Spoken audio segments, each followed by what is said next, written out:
Parole à Monsieur Rupin pour la défense de l'amendement 193. Oui, merci Madame la Présidente. Bon, je rappelle que le pass sanitaire, il a surtout été mis en place avant tout pour inciter à la vaccination, ce qui a d'ailleurs fonctionné l'été dernier. Moi, j'étais personnellement contre, car je pensais que nous allions nous accoutumer à un procédé qui va, à mon sens, à l'encontre de nombreuses libertés. Sans parler des millions de contrôles quotidiens qui vont à l'encontre du respect de la vie privée et des données personnelles. D'ailleurs, avec le pass sanitaire, je rappelle que la personne qui contrôle ne pouvait pas savoir si la personne contrôlée était vaccinée ou non, puisqu'elle pouvait aussi avoir un test négatif. Et là, ce ne sera plus le cas avec le pass vaccinal, alors que nous étions tous vigilants sur ce point il y a encore quelques mois. Mais là, je ne comprends pas pourquoi il faudrait voter en urgence le pass vaccinal. Il ne va pas changer la vie des personnes non vaccinées qui jusque-là ont résisté à toutes les contraintes, notamment depuis que le test est payant.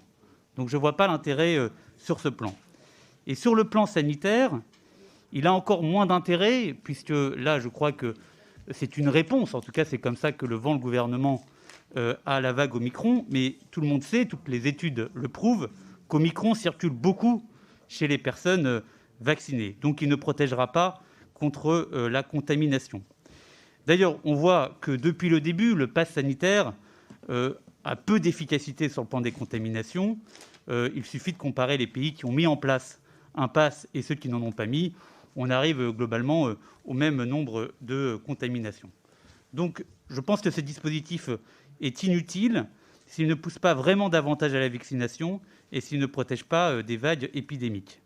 Peut-être que nous devrions changer de stratégie, arrêter de faire porter les principaux efforts sur ceux qui ne font pas de forme grave et les concentrer sur les personnes de plus de 60 ans qui ne sont pas vaccinées et les personnes fragiles qui ne sont pas vaccinées, en les invitant par exemple à mettre des masques FFP2, en leur permettant d'avoir accès à des tests gratuits réguliers pour pouvoir bénéficier à temps des nouveaux traitements et éviter des réanimations. Je pense que ça serait plus pragmatique et que ça permettrait de s'adapter à des concitoyens qui ne veulent résolument pas se faire vacciner, mais que si on veut éviter qu'ils finissent en réanimation, il faut une stratégie de gestion sanitaire qui soit différente que celle de la contrainte qui, à mon avis, n'arrivera pas à son objectif final avec ce pass vaccinal.